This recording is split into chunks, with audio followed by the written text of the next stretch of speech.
ஒருத்தர் வீடியோ எடுங்க சார், ஒருத்தர் வீடியோ எடுங்க சார், ஒருத்தர் சரி விடுங்க. நான் வீடியோ எடுக்கிறேன், நீங்கள் லைவ் போட்டுருங்க.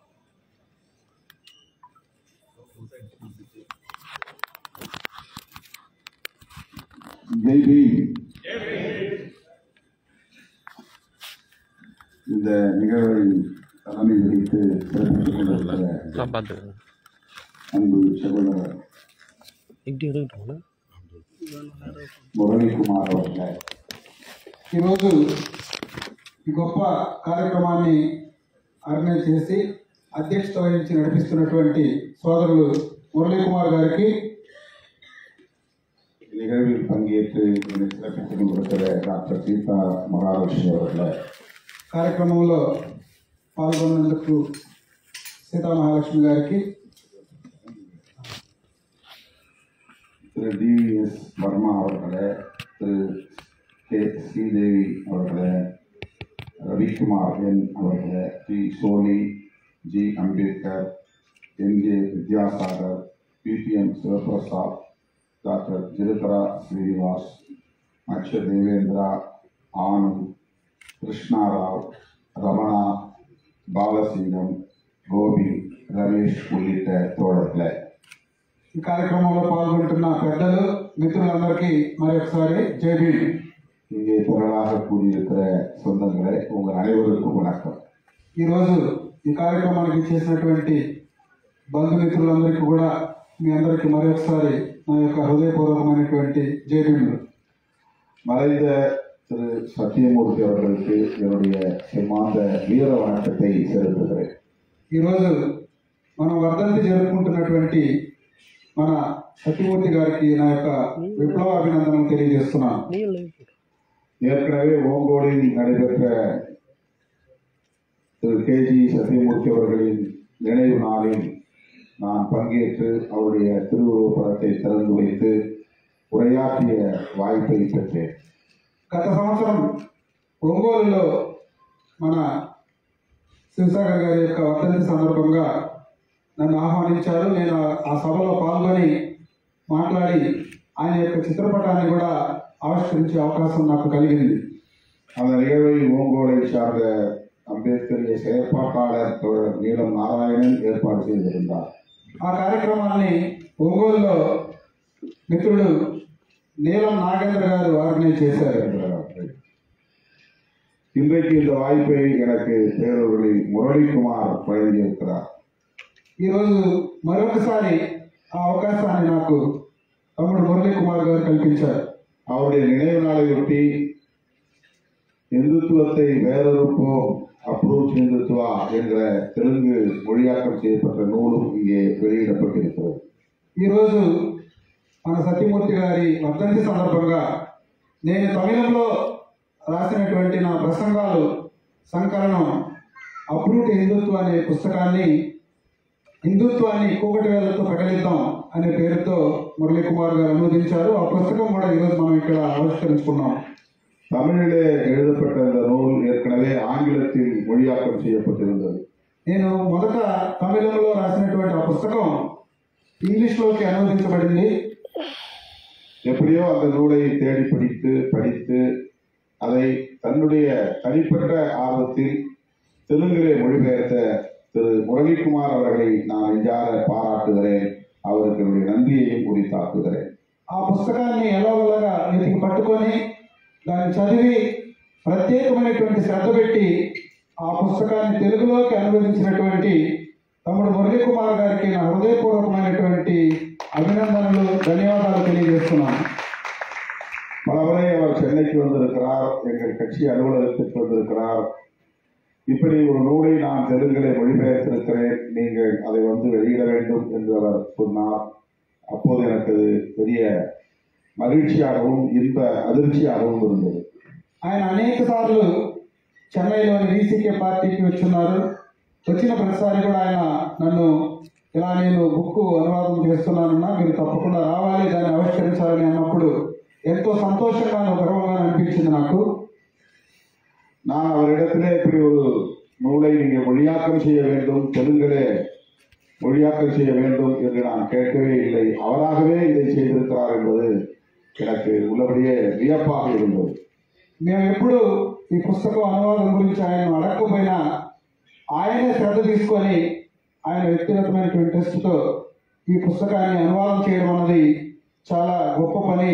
నేను చాలా సంతోషిస్తున్నాను, గర్వపడుతున్నాను. இதில் இன்னொரு வேடிக்கை என்னவென்றால், இதே நூலை நம்முடைய தெலுங்கானா மாநில தலைவர் டாக்டர் ஜிலக்ரா ஸ்ரீனிவாஸ் அவர்களும் தெலுங்கிலே மொழிபெயர்த்திருக்கிறார். ఇక్కడ ఇంకొక గొప్ప విషయం ఏంటంటే, ఇదే పుస్తకాన్ని ముందుగా తెలంగాణలో మన వీసీకే పార్టీ రాష్ట్ర అధ్యక్షుడు జిలకర శ్రీనివాస్ గారు తెలుగులోకి అనువదించున్నారు. முரளிக்குமார் எழுதியது ஸ்ரீனிவாசாவுக்கு தெரியாது, ஸ்ரீனிவாசா மொழிபெயர்த்தது మురళీకుమార్కి తెలియాలి. జిలకర శ్రీనివాస్ గారు అనువదించింది మురళీకుమార్ గారికి తెలియదు, మురళీకుమార్ గారు తెలుగులోకి అనువదిస్తున్నారన్న విషయం శ్రీనివాస్ గారికి తెలియదు. ஒரு புத்தகத்தை ஒரே மொழியில் 2 பேர் மொழியாக்கம் செய்திருக்கிறார்கள் என்கிற சிறப்பு இந்த நூலுக்கு கிடைத்திருக்கிறது. ఒకే పుస్తకాన్ని ఇద్దరు ఒకే భాషలోకి అనువదించడం అన్నది ఆ పుస్తకం యొక్క గొప్పతనాన్ని తెలియజేస్తా ఉంది. జిలకర శ్రీనివాసరావుకి வருத்தம். జిలకర శ్రీనివాస గారికి చిన్న బాధ. ஏனென்றால் அவரும் தேதி கேட்டுக்கொண்டே இருந்தார், ஆனால் அவருக்கு தர இயலவில்லை. మురళీకుమార్ ముందుకు ఉన్నారు.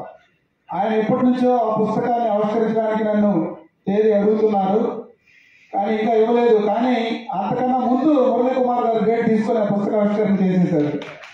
ஆகவே இன்னொரு நாள் தெலுங்கானாவுக்கு ஜெலுக்கரா சீனிவாசா அவர்களுக்கு நான் ஒதுக்க வேண்டும் என்கிற ஒரு சூழல் உருவாகி இருக்கிறது.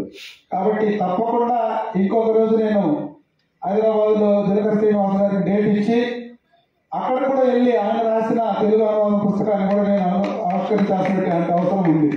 என்னுடைய நூல்கள் 2 நூல்கள் மீனா கந்தசாமி அவர்களால் மொழியாக்கம் செய்யப்பட்டிருக்கிறது ஆங்கிலத்தில். నేను రాసిన 2 పుస్తకాలు తమిళంలో రాశాను, అవి మీనా కంఠస్వామి గారు ఇంగ్లీష్లోకి అనువదించారు. அந்த 2 புத்தகங்கள் மட்டுமில்லாமல் ஒரு கவிதை புத்தகமும் ஆங்கிலத்திலே மொழியாக்கம் செய்யப்பட்டிருக்கிறது. 2 పుస్తకాలు మాత్రమే కాకుండా కవితల రూపంలో నేను రాసినది కూడా ఇంగ్లీష్లోకి అనువాదం చేయబడింది. அதை கவிதா முரளிதரன் என்பவர் ஆங்கிலத்திலே மொழியாக்கம் செய்திருக்கிறார். ఆ కవితా సంకలనాన్ని కవితా మురళీధరన్ అనే వాళ్ళు ఇంగ్లీష్లోకి అనువాదం చేశారు. இந்த 3 நூல்களில் இந்துத்துவத்தை வேறறுப்போம் என்கிற நூல் தான் இந்த 2 பேரையும் கவர்ந்திருக்கிறது என்பது குறிப்பிடத்தக்கது. 3 పుస్తకాలు ఇంగ్లీష్లోకి అనువదించబడినా కూడా అప్రూట్ హిందుత్వం అనే పుస్తకం వీళ్ళిద్దరికీ చాలా ఆకర్షణీయంగాను దాని మీద ఆసక్తి కలిగే విధంగా పుస్తకం ఉంది. எந்த அளவுக்கு நாம் கருத்தியல் ரீதியாக ஐடியாலஜிகளாக இணைந்து நிற்கிறோம் என்பது இதிலே இருந்து புரிய முடிகிறது. కాబట్టి దీన్ని బట్టి చూస్తే సైద్ధాంతికంగా మనం అందరం ఏ విధంగా ఒకే రకంగా ఆలోచిస్తున్నాం అన్నది అర్థమవుతుంది. இந்த புத்தகம் ஆங்கிலத்திலே எழுதப்பட்டு கிட்டத்தட்ட 20 ஆண்டுகள் ஆகின்றன. ఈ పుస్తకం ఇంగ్లీష్లోకి అనువదించి దాదాపు 20 సంవత్సరాలు అయిపోయింది. 20 வருஷத்துக்கு முன்பு நான் தமிழிலே எழுதிய புத்தகம் இந்துத்துவத்தை வேறறுப்போம் என்பதாகும். 20 సంవత్సరాలకు ముందు నేను మొదటగా రాసినటువంటి పుస్తకం హిందుత్వాన్ని కూకటి వేలతో పగలిద్దాం అనేటువంటి పుస్తకం. அதே புத்தகம் அதே கருத்து முரளிக்குமாருக்கும் இருக்கிறது, ஜெலுக்கரா சீனிவாசாவுக்கும் இருக்கிறது என்பதுதான் இங்கே முக்கியமான ஒரு செய்தியாகும். నేను ఏ రకమైనటువంటి సైద్ధాంతిక ఆలోచన కలిగి ఉన్నానో అదే ఆలోచన జిలకర శ్రీనివాస్కు అలాగే మురళీకుమార్ గారికి ఇద్దరికి ఉందనేది ఇక్కడ గొప్ప విషయం. அதாவது நானும் இந்துத்துவத்தை வேறறுப்போம் என்கிற நிலைப்பாட்டில் இருக்கிறேன். அதே கருத்தில் முரளிக்குமாரும் இருக்கிறார், அதே கருத்தில் நம்முடைய ஜெலுக்கரா சீனிவாசாவும் இருக்கிறார். இதுதான் நம்மை అంబేద్కర్ இணைத்திருக்கிறார் என்பதற்கு சான்று. నేను ఏ విధంగా అయితే హిందుత్వాన్ని కూకటి వేలతో పగలిద్దామని ఆలోచించానో అదే ఆలోచనే మురళీకుమార్ గారు కలిగి ఉన్నారు, జిలకర శ్రీనివాస్ గారు కలిగి ఉన్నారు. ఈ రకమైనటువంటి ఆలోచన మనకు బాబాసాహెబ్ అంబేద్కర్ సిద్ధాంతం నుంచి వచ్చింది అన్నదే ఇక్కడ గొప్ప విషయం. அதனால்தான் இங்கே நாம் எல்லோரும் கூடியிருக்கிறோம். కాబట్టి అందుకే మనమందరం ఈరోజు ఇక్కడికి వచ్చున్నాము, ఏకమవుతున్నాము. இன்றைக்கு அம்பேத்கர் சொன்ன கருத்து இந்தியா முழுவதும் பலராலும் விவாதிக்கப்படுகிறது. ఈరోజు బాబాసాహెబ్ అంబేద్కర్ ఆలోచన విధానం దేశం మొత్తం మీద చర్చనీయాంశంగా ఉంది, చర్చించబడతా ఉంది. இந்த கருத்து தான் மறைந்த புரட்சியாளர் நம்முடைய கேஜி சத்தியமூர்த்தி அவர்களின் கருத்தும் ஆகும். బాబాసాహెబ్ అంబేద్కర్ ఆలోచన విధానమే మన సత్యమూర్తి గారి ఆలోచన విధానం కూడా. సత్యమూర్తి அவர்கள் இடதுசாரி சிந்தனையாளர். సత్యమూర్తి గారు ముందుగా వామపక్షవాది, லெஃப்ட் ஓரியன்டட், వామపక్షవాది, இடதுசாரி அரசியல் கட்சியிலே தன்னை இணைத்துக் கொண்டவர். వామపక్ష భావజాలం ఉన్నటువంటి రాజకీయ పార్టీలో ఆయన పనిచేశారు. அதிலும் குறிப்பாக மார்க்சிய லெனினிய கட்சியில் தன்னை இணைத்துக் கொண்டவர். అందులోనూ ప్రత్యేకంగా మార్క్సిజం లెనినిజం భావజాలం కలిగినటువంటి పార్టీలో ఆయన పనిచేశారు. ஆயுத போராட்டத்தில் நம்பிக்கை கொண்டிருந்தவர். సాయుధ పోరాటంలో గొప్ప విశ్వాసము నమ్మకం కలిగినటువంటి వ్యక్తి. குடும்பம் இருந்தாலும் குடும்பத்தை அப்படியே விட்டுவிட்டு தலைமறை வாழ்க்கைக்கு போனவர்.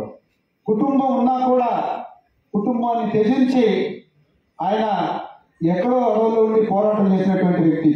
மனைவி 4 பிள்ளைகள் அனைவரையும் அப்படியே விட்டுவிட்டு அவர் நாட்டை விடுவிக்க வேண்டும், மக்களை விடுதலை பெற செய்ய வேண்டும் என்பதற்காக ஆயுதம் ஏந்தி தலைமறை வாழ்க்கைக்கு போனார்.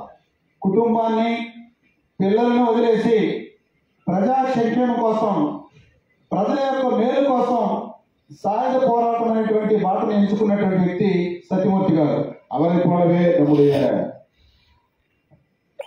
கத்தார் அண்ணா அவர்களும் தலைமறை வாழ்க்கையில் இருந்தவர் தான். అదేవిధంగా మరొక వ్యక్తి గద్దర్ గారు కూడా అనేక సంవత్సరాలు ఎక్కడో ఇంటిలో ఉండి పోరాటం చేసినటువంటి వ్యక్తి. இப்படி பல ஆண்டுகள் 20 அல்லது 30 ஆண்டுகள் தலைமறைவாக இருந்த 2 பெரும் தலைவர்கள், இந்த ஆந்திர பிரதேசத்தை சார்ந்தவர்கள், தெலுங்கை தாய்மொழியாக கொண்டவர்கள் என்பது ஒரு சிறப்பாகும். ఈ విధంగా 20-30 సంవత్సరాలు కుటుంబాన్ని, వ్యక్తిగత జీవితాన్ని త్యజించి ప్రజల కోసం పోరాటం చేసినటువంటి గొప్ప మహనీయులు, నాయకులు తెలుగు రాష్ట్రంలో పుట్టడం అన్నది గొప్ప విషయం అని నేను భావిస్తా ఉన్నాను. அதை விட முக்கியமாக இவர்கள் தலித் சமூகத்தை சார்ந்தவர்கள் என்பது குறிப்பிடத்தக்கதாகும். తెలుగువారు అనడం కంటే కూడా వీరిరువురు కూడా దళిత సామాజిక వర్గానికి చెందిన వాళ్ళు అన్నది ప్రత్యేకమైనటువంటి అంశం. ஆயுதம் ஏந்தி புரட்சி செய்ய வேண்டும் என்று புறப்பட்டவர்கள் ஆயுதம் ஏந்திய கைகளில் புரட்சியாளர் அம்பேத்கரின் கருத்தியலை ஏற்றினார்கள் என்பது வரலாறு. సాయుధ పోరాటం ద్వారా విప్లవాన్ని సాధించాలని బయలుదేరిన వీరు చివరికి బాబాసాహెబ్ అంబేద్కర్ అందించినటువంటి రాజ్యాంగాన్ని చేతబట్టారు. துப்பாக்கியை கீழே வைத்துவிட்டு அரசமைப்பு சட்டத்தை கையில் ஏந்தினார்கள் என்பதை நாம் சிந்தித்து பார்க்க வேண்டும். వారు ఎంచుకున్నటువంటి సాయుధ మార్గాన్ని త్యజించి తుపాకీని వదిలి రాజ్యాంగాన్ని చేతబట్టారు. அவர்கள் முதலிலே ஏந்திய துப்பாக்கியை விட அரசமைப்பு சட்டம் 1000 மடங்கு வலிமையானது என்பதை அவர்கள் உணர்ந்தார்கள் என்பதுதான் உண்மை. వారు ముందుగా ఎంచుకున్నటువంటి సాయుధ మార్గము తుపాకీ కంటే కూడా వాళ్ళు మళ్ళీ రెండవసారి ఎంచుకున్నటువంటి రాజ్యాంగం 100,000 రెట్లు గొప్పదని వాళ్ళు భావించారు. 2000 ஆண்டுகளுக்கு மேலாக இந்த மண்ணில் சாதி ஆதிக்கம் தொடர்கிறது. 2000 సంవత్సరాలకు పైగా ఈ దేశంలో కుల ఆధిపత్యం కొనసాగుతుంది. వర్ణాశ్రమ ధర్మం தான் இங்கே அரசமைப்பு சட்டமாக இருக்கிறது. వర్ణాశ్రమ ధర్మమే ఇక్కడ ఒక రాజకీయ చట్టంగా, రాజ్యాంగంగా కొనసాగుతూ వచ్చింది. వర్ణాశ్రమ ధర్మத்தை தான் மனு தர்மம் என்று நாம் அறிகிறோம். వర్ణాశ్రమ ధర్మాన్ని మనం మను ధర్మం అని పిలుస్తున్నాము. அதுதான் சனாதன தர்மம் என்றும் அழைக்கப்படுகிறது. దాన్నే సనాతన ధర్మం అని కూడా పిలుస్తున్నాము. அந்த காலத்தில் வெவ்வேறு அரசர்கள் இருந்தாலும் அவ்வளவு அரசர்களுக்கும் அரசமைப்பு சட்டமாக இருந்தது సనాతన ధర్మం தான். ఆ రోజుల్లో అనేక మంది రాజులు పరిపాలించిన రాజరిక వ్యవస్థ ఉన్నా కూడా వారందరికీ రాజ్యాంగంగా ఉపయోగపడింది ఏదైనా ఉందంటే అది మనుధర్మ శాస్త్రం మాత్రమే. அப்போது இந்தியா ஒரே இந்தியாவாக இல்லை. అప్పుడు భారతదేశం మొత్తం ఒక దేశంగా లేదు. வெவ்வேறு அரசர்கள் இந்த நாட்டை ஆண்டிருக்கிறார்கள். అనేక మంది రాజులు ఈ దేశాన్ని పాలించారు. நூற்றுக்கணக்கான ராஜாக்கள் இருந்திருக்கிறார்கள். 100ల మంది ఈ దేశాన్ని విభజించి అనేక రాజ్యాలుగా పాలించారు. ஆனால் அவர்கள் அத்தனை பேரும் ஏற்றுக்கொண்ட ஒரு அரசமைப்பு சட்டமாக அன்றைக்கு சனாதன தர்மம் தான் இருந்திருக்கிறது. వాళ్ళందరూ వేరువేరుగా రాజ్యపాలన చేస్తున్నా కూడా అందరూ అంగీకరించి దేశంలో ఉపయోగించింది ఏదైనా ఉందంటే అది మనుధర్మ శాస్త్రం, సనాతన వాళ్ళు. அவர்கள் நாயக்க மன்னர்களாக இருந்தாலும், பல்லவ மன்னர்களாக இருந்தாலும், அல்லது தமிழ் மன்னர்களாக இருந்தாலும் இவர்கள் அத்தனை பேருமே தனித்தனியே நாட்டை ஆண்டார்கள். ஆனால் சனாதன தர்மத்தை ஒரே தர்மமாக ஏற்றுக்கொண்டார்கள். వాళ్ళు తమిళ రాజులైనా, పల్లవులైనా, పాండ్యులైనా, ఆంధ్ర రాష్ట్రమైనా వేరువేరుగా రాజ్యాన్ని పాలించారు. కానీ అందరూ కలిసి అంగీకరించినటువంటిది మనుధర్మ శాస్త్రము, సనాతనవాదం. அந்த அளவுக்கு ராஜாக்களையே அந்த காலத்தில் சனாதன தர்மத்தை உயர்த்தி பிடித்த பிராமணர்கள் தம் கட்டுக்குள்ளே வைத்திருந்தார்கள். ఆ విధంగా ఆ రోజుల్లోనే పాలకులను, రాజులనే, రాజ్యాన్ని పాలించేటువంటి పాలకులను కూడా బ్రాహ్మణులు వాళ్ళ చెప్పు చేతిలో ఉంచుకున్నారు. வேதங்களை படித்தும் யாகங்களை நடத்தியும் இந்த மன்னர்களை எல்லாம் தம்வயப்படுத்திக் கொண்டார்கள், தம் கட்டுப்பாட்டுக்குள்ளே கொண்டு வந்து விட்டார்கள். వాళ్ళు వేదాలు చదవడం ద్వారా, విద్యను అభ్యసించడం ద్వారా మొత్తం రాజరిక వ్యవస్థనంతా కూడా వాళ్ళ గుప్పిట్లో పెట్టుకున్నారు. పాలించే వాళ్ళటువంటి పాలిత వర్గం మొత్తం కూడా వాళ్ళ చేతుల్లో పెట్టుకున్నారు. அது மயங்கி போன மன்னர்கள் பூதானம், கோதானம் என்று பார்ப்பனர்களுக்கு அள்ளி கொடுத்தார்கள். వాళ్ళ మాటలతో మోసపోయినటువంటి రాజులు భూదానమని, గోదానమని వాళ్ళకు కావాల్సినన్నింటినీ కూడా వాళ్ళకి ఇస్తూ వచ్చారు. தங்களின் தாய்மொழியை கூட துரத்திவிட்டு கோவில் கருவறைகளில் சமஸ்கிருதத்தை கொண்டு வந்து கோலோச்ச வைத்தார்கள். రాజులందరూ కూడా వాళ్ళు మాతృభాషను కూడా నిర్లక్ష్యం చేసి ప్రతి గుడిలోనూ సంస్కృత భాషను తీసుకొని వచ్చారు. குலதெய்வங்களில் தெலுங்கு மக்கள் தெலுங்கில் தான் பூஜை செய்து கொண்டிருந்தார்கள். ஆனால் மன்னர்கள் தெலுங்கை வெளியே தூக்கி போட்டுவிட்டு சமஸ்கிருதத்தை உள்ளே உட்கார வைத்து விட்டார்கள். మునుపు ప్రతి ఒక్కరు కూడా వాళ్ళ వాళ్ళ కులదైవాన్ని పూజించడానికి వాళ్ళు మాతృభాషలోనే పూజించేవాళ్ళు. కానీ వాటన్నిటినీ కూడా పక్కన పెట్టి చివరికి సంస్కృతం ద్వారా పూజలు చేసేటువంటి పరిస్థితి తీసుకొచ్చారు.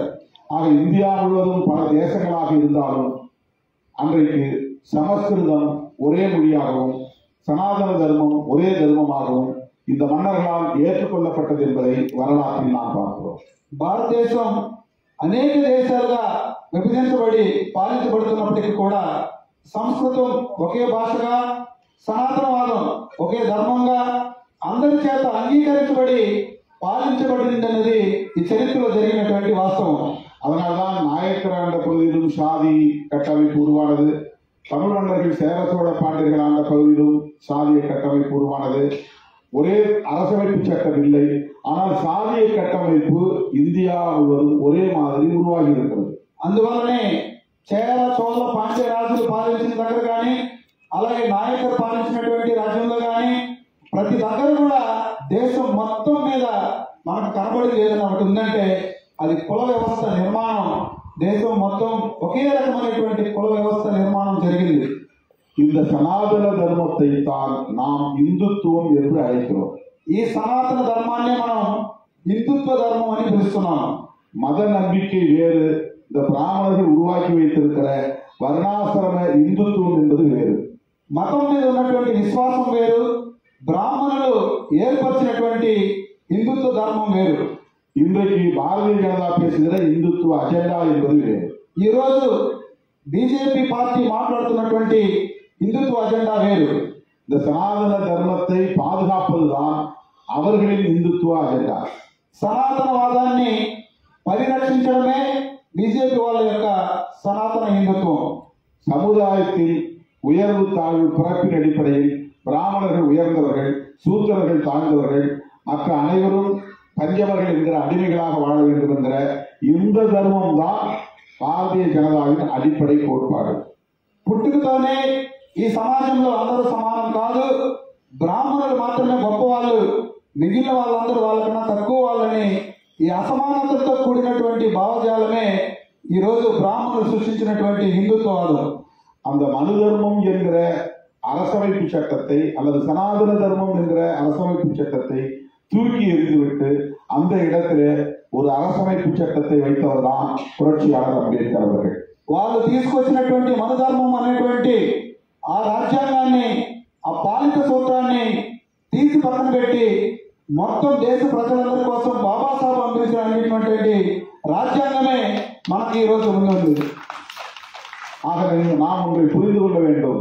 இந்த அரசமைப்பு சட்டம், அம்பேத்கர் அவர்களால் எழுதப்பட்ட அரசமைப்பு சட்டம் ஆயிரக்கணக்கான ஆண்டுகளாக இந்த மண்ணிலே நிலைத்திருந்த சனாதன தர்மத்தை தூக்கி எறிந்த ஒரு மாற்று சட்டம் என்பதை புரிந்து கொள்ள வேண்டும். వేల సంవత్సరాలు ఈ దేశంలో కొనసాగినటువంటి మనధర్మ శాస్త్రాన్ని తుత్తునీలు చేసి ఈ రోజు ఆమోదించబడింది ఏదైనా ఉందంటే అది బాబాసాహెబ్ అంబేద్కర్ రచించినటువంటి రాజ్యాంగం. சனாதன தர்மம் பிறப்பின் அடிப்படையில் உயர்வுத்தாழ்வு உண்டு என்று சொல்லுகிறது.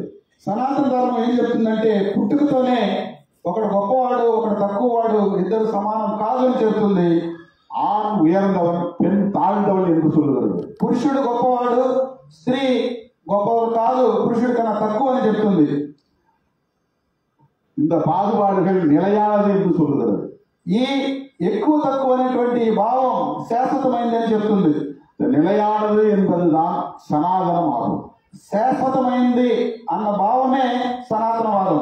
அதாவது சனாதனம் என்ற சொல்லுக்கு நேரடியான பொருள் தொடக்கமும் இல்லை, அழிவும் இல்லை, நிலையானது என்று பொருள். సనాతనం అంటే ప్రారంభం లేనిది, ముగింపు లేనిది, శాశ్వతమైనది అని అర్థం. அப்படி என்றால் இந்த சாதியை அழிக்கவே முடியாது, இந்த பாகுபாட்டை ஒழிக்கவே முடியாது என்பதுதான் சனாதனம்.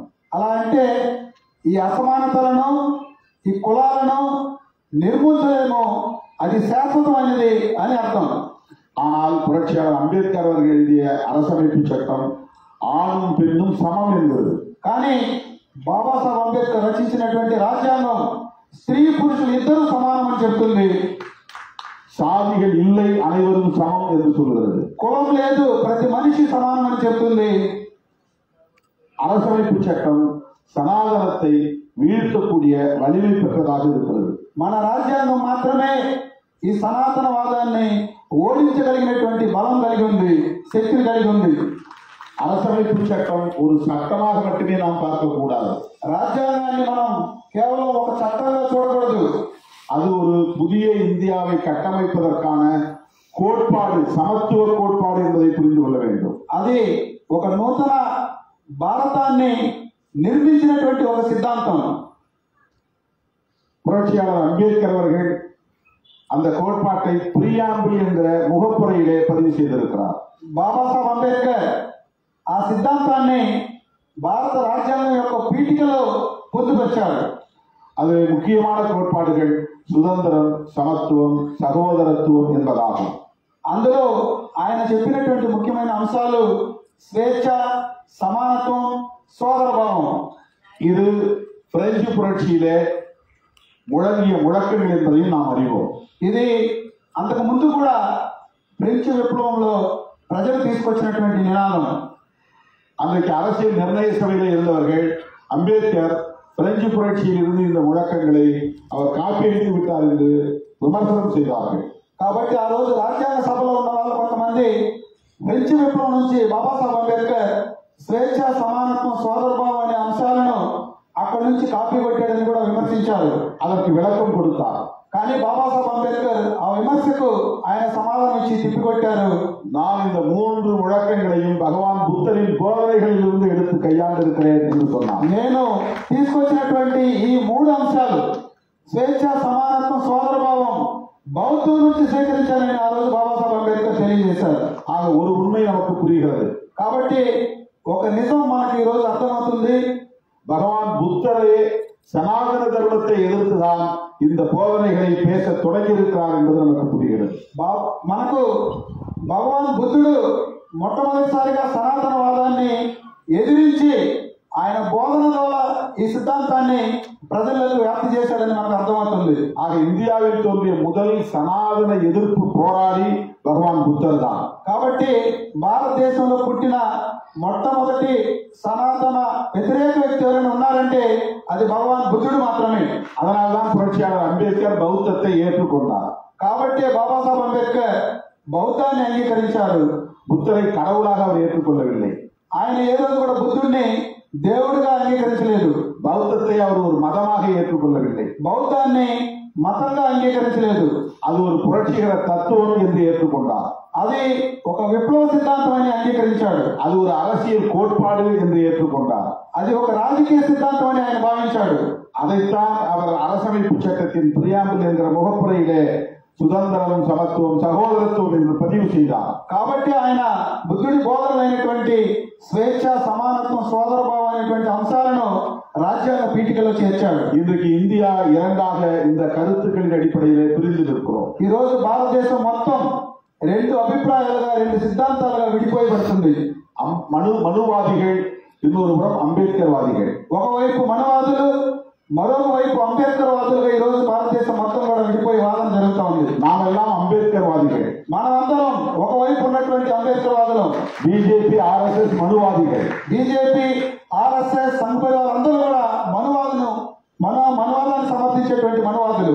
அவர்களின் உண்மையான எதிரி, முதல் எதிரி, ஒரே எதிரி புரட்சியாளர் అంబేద్కర్ தான். వారందరికీ ఎవరన్నా మొట్టమొదటి శత్రువు ఉన్నారంటే మనువాదులందరికీ మొదటి శత్రువు బాబాసాహెబ్ అంబేద్కర్ అవుతాడు. ஆனா அவர்கள் இதை எளிய சொல்ல மாட்டார்கள். కానీ వాళ్ళు బహిరంగంగా బాబాసాహెబ్ అంబేద్కర్ ను వ్యతిరేకించరు.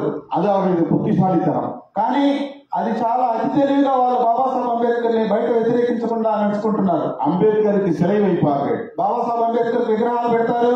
காலை தொட்டு வணங்குவார்கள். ఆయన కాళ్ళ మీద పడి మొక్కుతారు. அவரால் தான் இந்த பதவி கிடைத்தது என்பார்கள். ఆయన వల్లనే మాకు ఈ పదవులన్నీ వచ్చాయని కూడా ప్రచారం చేస్తారు. ஆனால் உண்மையிலே அவர்களுடைய உண்மையான ஒற்றை எதிரி புரட்சியாளர் అంబేద్కర్ தான். కానీ వాళ్ళందరికీ ప్రధానమైనటువంటి శత్రువు ఎవరైనా ఉన్నారంటే மனுவாதலுக்கு பாபாசாஹெப் அம்பேத்கர்.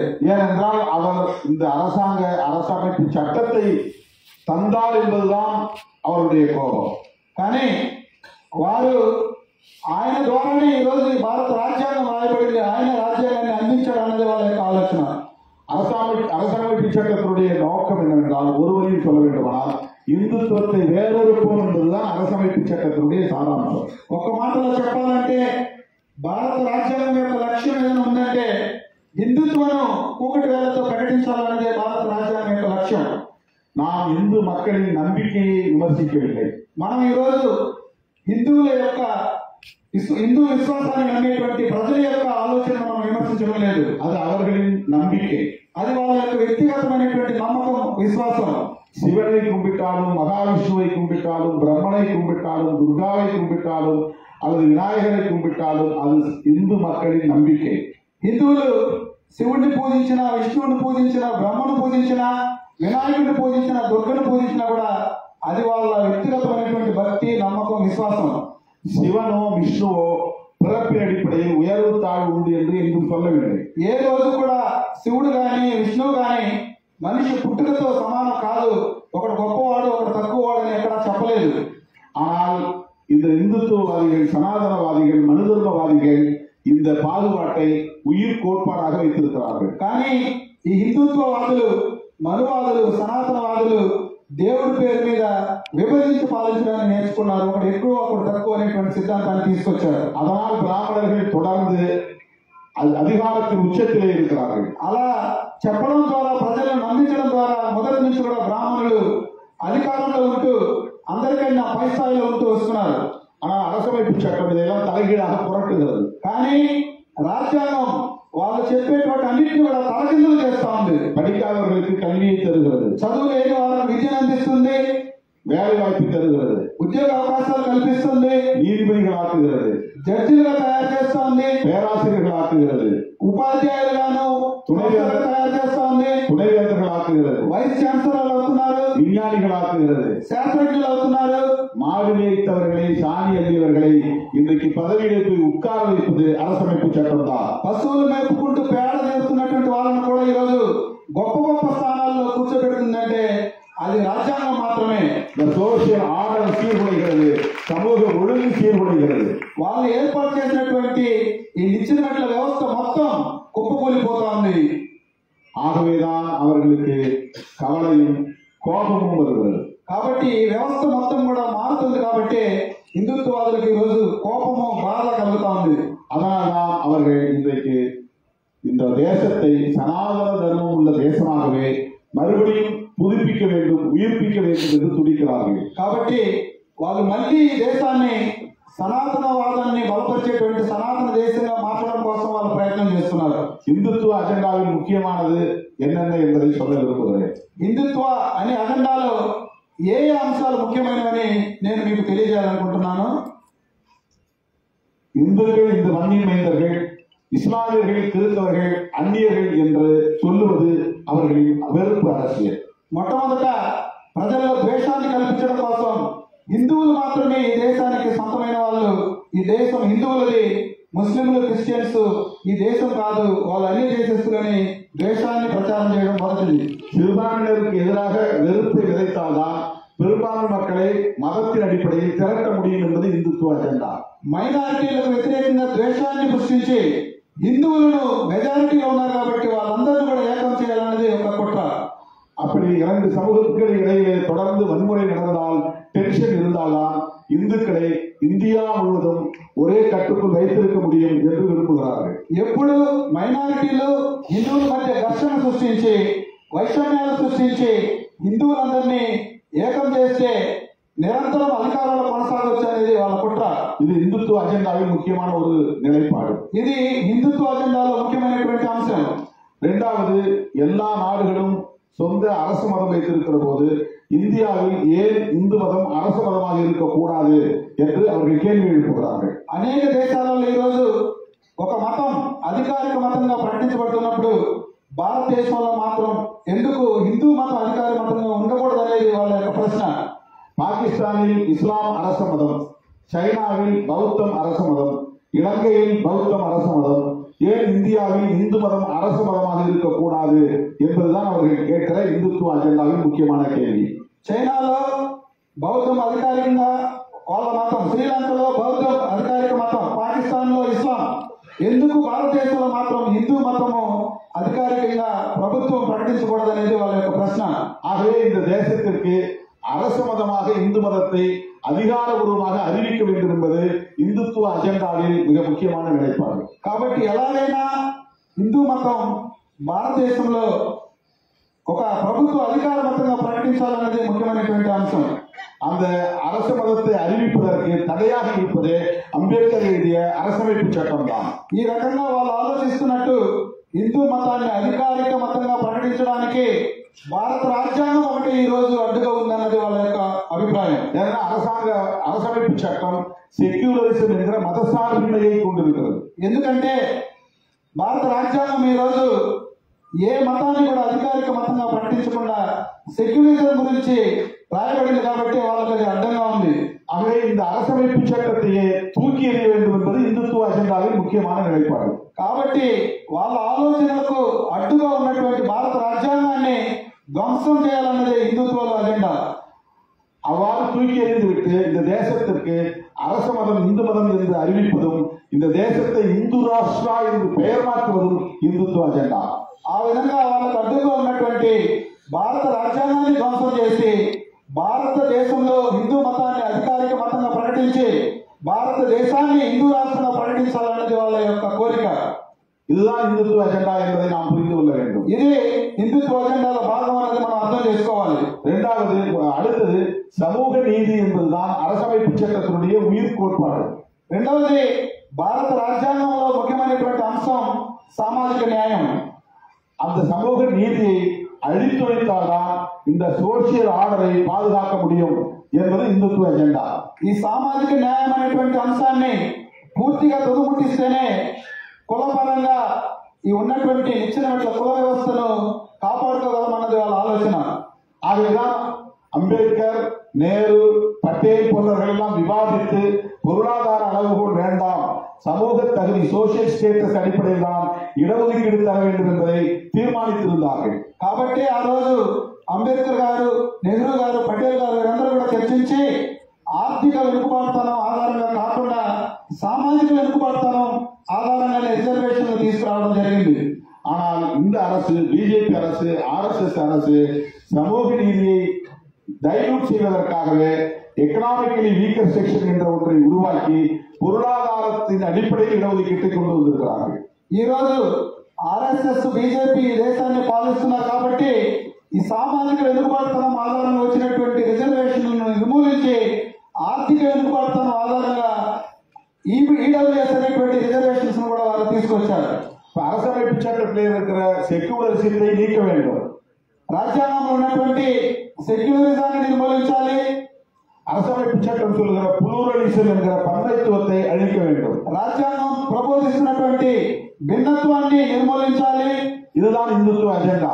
ఇవన్నీ కూడా హిందుత్వ అజెండాలో భాగం. அரசமைப்பு சட்டம் சொல்லுகிற ఫెడరలిజத்தை అழிக்க வேண்டும். భారత రాజ్యాంగంలో రాయబడినటువంటి ఫెడరలిజం అనేటువంటి భావనను తొలగించాలి. இதெல்லாம் அழித்து விட்டு ஒரே தேசம் ஒரே கலாச்சாரம் என்பது இந்துத்துவ அஜெண்டா. వీటన్నిటిని తొలగించి ఒకే దేశం ఒకే సంస్కృతి అన్నదాన్ని తీసుకురావాలన్నదే హిందుత్వ అజెండా. ஒரே கலாச்சாரம் என்றால் ஒரே மதம் என்றுதான் பொருள். ఇక్కడ సంస్కృతి అంటే ఒకే సంస్కృతి అంటే ఒకే మతం ఉండాలనేటువంటి అర్థం. ஆக பிற மதங்களை அழிக்க வேண்டும் என்பது இந்துத்துவ அஜெண்டா. ఒకే మతం ఉండాలంటే మిగిలిన మతాలను నిర్వీర్యం చేయాలన్నదే హిందుత్వ యొక్క అజెండా. பிறகு ஒரே தேசம் ஒரே மொழி என்பது இந்துத்துவ அஜெண்டா. దాంతో పాటు ఒకే దేశం ఒకే భాష అనేది కూడా హిందుత్వ అజెండా. ஒரு குறிப்பிட்ட காலம் வரைதான் தமிழ் தெலுங்கு போன்றவற்றை எல்லாம் அவர்கள் அனுமதிப்பார்கள். மெல்ல மெல்ல இந்தியை திணித்து எல்லோரையும் இந்தி பேசக்கூடிய மக்களாக 100 ஆண்டுகளுக்கு பிறகு மாற்றி விடுவார்கள். ముందుగా కొద్ది కాలం ప్రాంతీయ భాష అనేటువంటి తెలుగు తమిళం కన్నడం వాటిని అనుమతించి ఆ తర్వాత ప్రజల మీద దేశం మొత్తం బలవంతంగా హిందీని రుద్ది దేశంలోని వాళ్ళందరూ హిందీ మాట్లాడే విధంగా చేయాలన్నది వాళ్ళ అజెండా. ஒரே தேசம் ஒரே மொழி ஒரே தேசம் ஒரே மதம் அதுபோல ஒரே தேசம் ஒரே கட்சி என்ற நிலையை கொண்டு வருவார்கள். చివరికి వాళ్ళు ఎక్కడి వరకు వెళ్తారంటే ఒకే దేశం ఒకే భాష నుండి ఒకే దేశం ఒకే మతం నుండి వాళ్ళు చేరుకునేది ఎక్కడికంటే ఒకే దేశం ఒకే పార్టీనే ఉండాలన్నంత వరకు వెళ్తారు. இதுதான் இந்துத்துவ அஜெண்டா. ఇవన్నీ కూడా హిందుత్వ అజెండాలో భాగం. இந்த இந்துத்துவத்தை வேறொருப்போம் என்பதுதான் அம்பேத்கர் அரசியல். కాబట్టి ఇలాంటి హిందుత్వాన్ని కూకటి వేళ్లతో ప్రకటించాలన్నదే బాబాసాహెబ్ అంబేద్కర్ యొక్క రాజకీయ నీతి. நாம் இந்து மதத்தின் மீது நம்பிக்கையுள்ள மக்களை எதிர்க்கவில்லை. హిందూ మతాన్ని నమ్ముతున్నటువంటి విశ్వసిస్తున్నటువంటి ప్రజలను మనం విమర్శించడం లేదు. இந்துக்களும் வாழட்டும் கிறிஸ்தவர்களும் வாழட்டும் இஸ்லாமியர்களும் வாழட்டும் என்பதுதான் அம்பேத்கர் அரசியல். హిందువులు జీవించాలి, క్రిస్టియన్లు జీవించాలి, ముస్లింలు జీవించాలన్నదే బాబాసాహెబ్ అంబేద్కర్ యొక్క రాజకీయ సిద్ధాంతం. சமணர்களும் வாழட்டும் பௌத்தர்களும் வாழட்டும் పార్సీகளும் వాడటం సీకియர்களும் వాడటం என்பதுதான் అంబేద్కర్ அரசியல். శ్రమణులు, బౌద్ధులు, సిక్కులు, పార్సీలు అందరూ కూడా కలిసి జీవించాలనేది బాబాసాహెబ్ అంబేద్కర్ యొక్క సిద్ధాంతం. தமிழர்களும் இருக்கட்டும் தெலுங்கர்களும் இருக்கட்டும் மராத்திகளும் இருக்கட்டும் ஆனால் இந்தியர்களாய் வாழ்வோம் என்கிற பன்மைத்துவம் தான் அம்பேத்கர் அரசியல். మనమందరం కూడా తమిళులుగా, తెలుగు వారుగా, కన్నడ వారుగా ఎవరికి వారు జీవిస్తూ చివరికి మనమందరం భారతీయులుగా జీవించాలన్నది బాబాసాహెబ్ అంబేద్కర్ యొక్క కళ. வட இந்தியாவாக இருந்தாலும் தென்னிந்தியாவாக இருந்தாலும் நாம் அனைவரும் ஒரு அரசமைப்பு சட்டத்தின் கீழ் இந்தியர்களாய் வாழ்வோம் என்பதுதான் அம்பேத்கர் அரசியல். మనం ఉత్తర భారతదేశమైనా దక్షిణ భారతదేశమైనా ఏ ప్రాంతం వారైనా ఒకే రాజ్యాంగం కింద భారతీయులుగా బతకాలనేది బాబాసాహెబ్ అంబేద్కర్ యొక్క ఆశయం. அதற்கு அடிப்படையான தேவை ఫ్రెటర్నిటీ என்கிற సహోదరత్వం என்கிறார் புரட்சியாளர் அம்பேத்கர். ఇలా అందరం కలిసి జీవించాలంటే దానికి ఉన్నటువంటి ఒక ప్రాథమిక భావన ఏంటంటే మన మధ్య సోదరభావం ఉండాలన్నది అంబేద్కర్ యొక్క ఆలోచన. எனவே அம்பேத்கரியன் என்றால் இந்துத்துவத்தை வேறொருப்போம் என்பதுதான் என்று நாம் புரிந்து கொள்ள வேண்டும். కాబట్టి అంబేద్కరిజం అంటే అంబేద్కర్ సిద్ధాంతం అంటే హిందుత్వ భావనను కూకటి వేళ్లతో ప్రకటించాలన్న దాన్ని మనం అర్థం చేసుకోవాలి. இந்த வாய்ப்புக்கு நன்றி கூறி సత్యమూర్తి அவர்களுக்கு செம்மாந்த வீர வணக்கத்தை செலுத்தி முடிக்கிறேன். நன்றி, வணக்கம். ఈ అవకాశానికి మీ అందరికీ కూడా ధన్యవాదాలు తెలియజేస్తూ మరొకసారి సత్యమూర్తి గారికి నివాళులు అర్పిస్తూ నేను సెలవు తీసుకుంటున్నాను. మీ అందరికీ కూడా జై భీమ్, విప్లవ వందనాలు. ஜெய் பீம். జై భీమ్.